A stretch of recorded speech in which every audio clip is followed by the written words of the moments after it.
How much do you get paid? How much do you make? Do you make around $60 an hour? If not, you might be getting underpaid. Welcome back to another episode of CapsuleRx Podcast. And since today is Labor Day, I figured there's nothing better to talk about than the U.S. Labor Bureau statistics for pharmacists.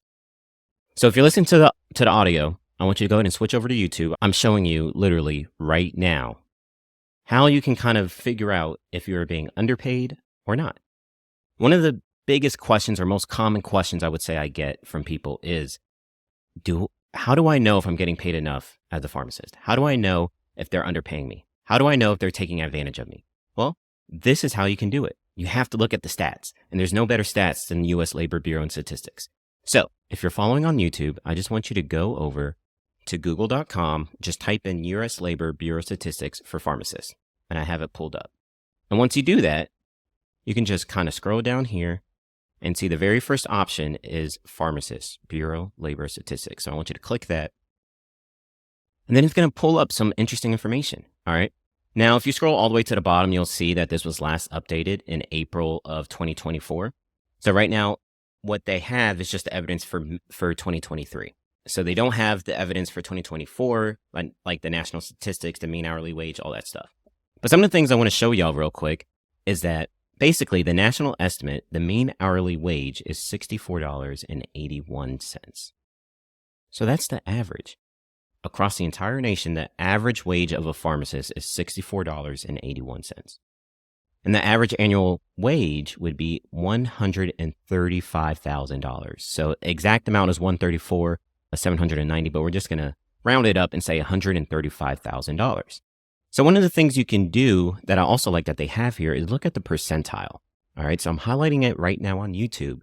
And if you look at the percentile, some of y'all are definitely being underpaid.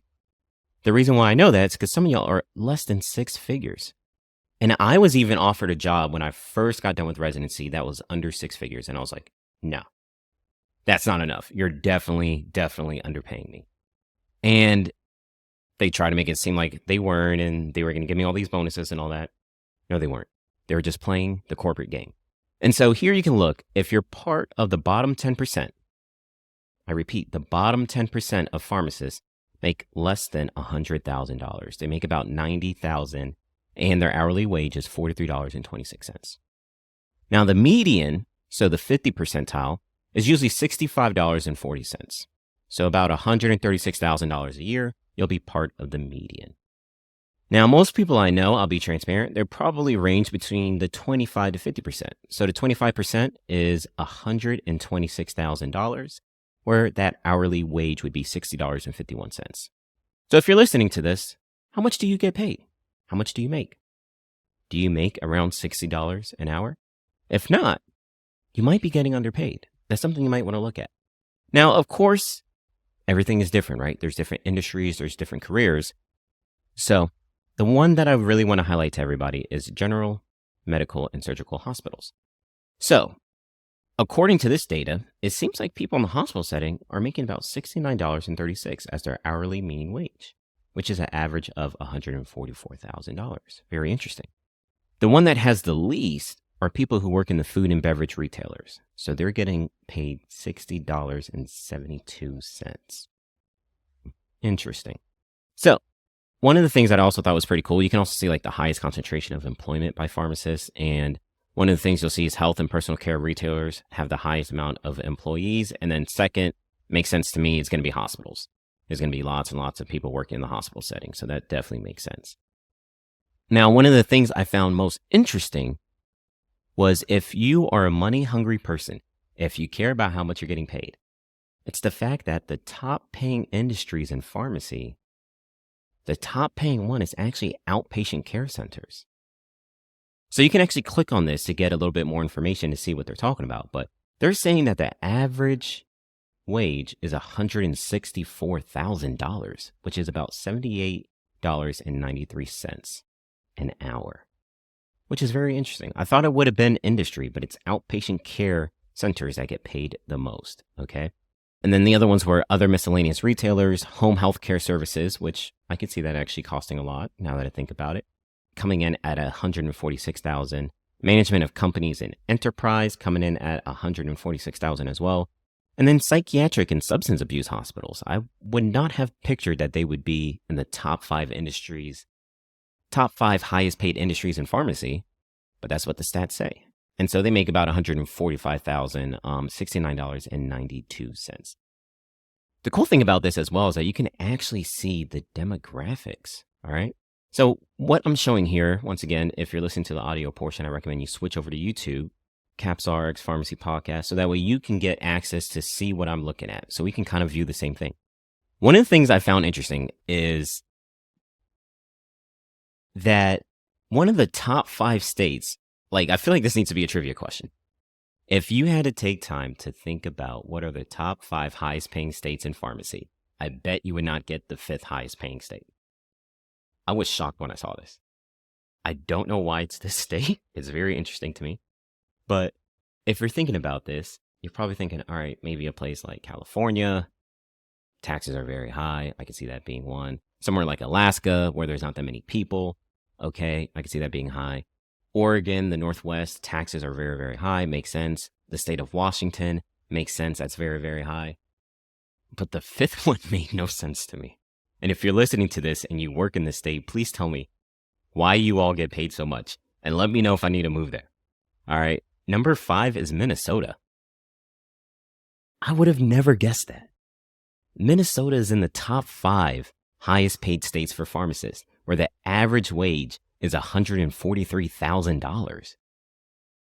Maybe I don't know about the taxes in Minnesota, but it's like, that is wild to me that it's that high. So I thought that was pretty interesting. So fun trivia fact, if you want to play some trivia with your friends, which one of these states is part of the top 5 highest paying states for pharmacists?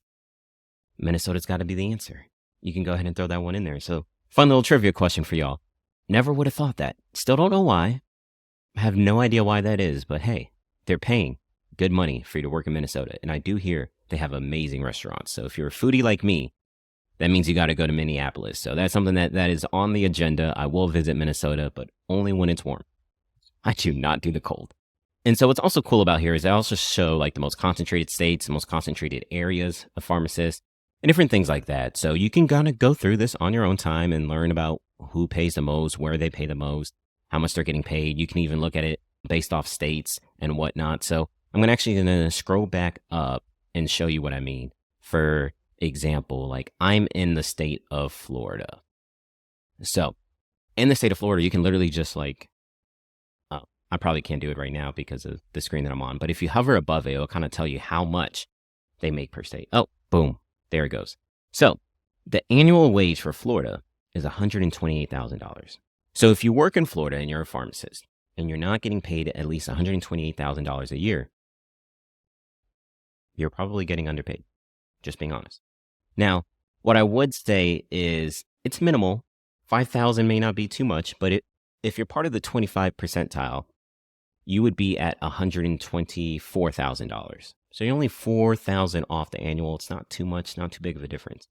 But the thing that's shocking to me is that there's actually people that are part of the 10 percentile. And I wonder if it's people who are like part-time or something like that, where they're only getting paid $63,000 a year.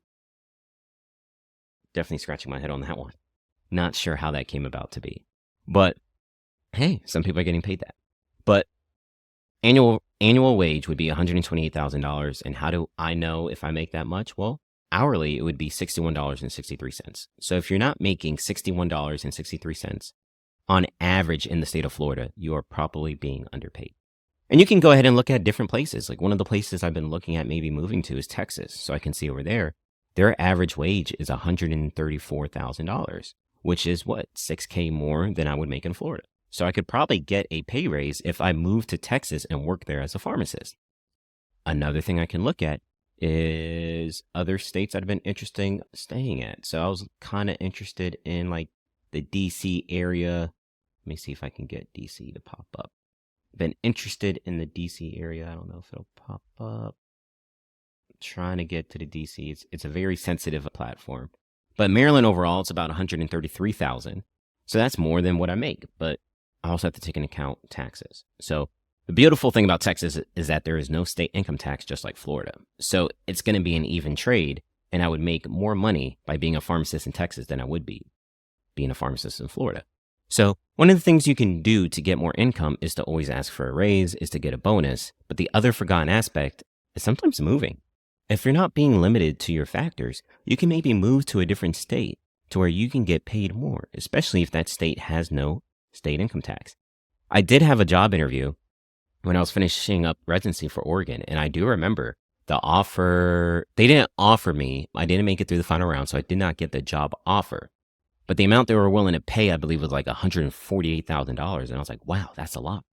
But then when I ran the number and I looked at how high the taxes are over there, I was like, oh, yeah, I actually make just about the same amount of money working in Florida.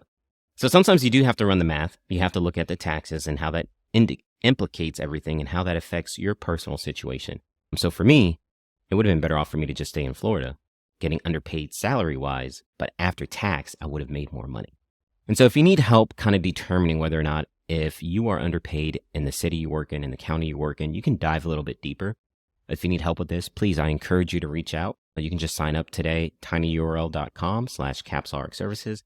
We love to help people find the career that they're looking for, help people get that job, and help people get paid. All right? Love making money. I love making money, and I love the freedom that money gives you. So if you want to learn more, if you want to learn how to navigate this platform, if you want to learn, hey, this is the job offer I get, how do I counter offer, different things like that, I encourage you to reach out because we are here to help you, okay? We're trying to help you put those pieces to the puzzle together. So if you have any questions, you know where to find me. Thank you guys so much for listening. If you haven't yet, please, please, please like, share, comment, and subscribe. If you're on the audio side, you got to go subscribe to the YouTube because there's some stuff on YouTube I'm sharing that you won't get on the audio side. And if you're listening to this on YouTube, subscribe to the podcast. So that way you can always be notified and always know whenever a new episode is being released, okay? We gotta keep tuning in because you never know when I'm dropping. You never know. Sometimes it might be once a week. Sometimes it might be 2-3 times a week. You never know what I'm cooking up. But thank you guys so much for listening. If you haven't yet, please also support us. Go get some merch. We have some merch on Teespring. We appreciate it. I'm wearing the white shirt today. Decided to go with a clean look. So I'm wearing the white today. Highly recommend you get the merch. Continue to support us. If we've done anything to benefit you, there's no other way to show support than a like, comment, subscribe, and buying the merch. All right. All the money that we make, we put it back into the podcast to continue to grow and continue to do impactful things to help y'all out. All right. And last but not least, if you're interested in any of our services, the wealth building services, or if you need help passing an Naplex, if you need help with jobs, CV reviews, mock interviews, things like that, please, I encourage you to reach out. We'll do the best that we can to help you get prepared, help you get licensed, and to help you make money. All right. Let's be financially free. That's my goal. I want to turn 10 people into millionaires. JK, I actually want to do 100. But we're going to start off with 10, and then from 10, we're going to keep on multiplying, keep on adding. So thank you guys so much for listening. I appreciate the support. I got to go. Hopefully you enjoy this on this Labor Day weekend. And also, please enjoy yourself. Like, do something fun. Cook out, man. Go on the grill. Spend some time with the friends and family. Have some fun. Don't always worry about the money. Don't always worry about the money. Y'all got to live your lives. Y'all got to have fun. And so am I. This isn't the most edited, the most perfect script because I got other things I got to do and I want to go have some fun. So thank y'all for listening. Thank y'all for the support. Y'all know where to find me. And until next time, see ya.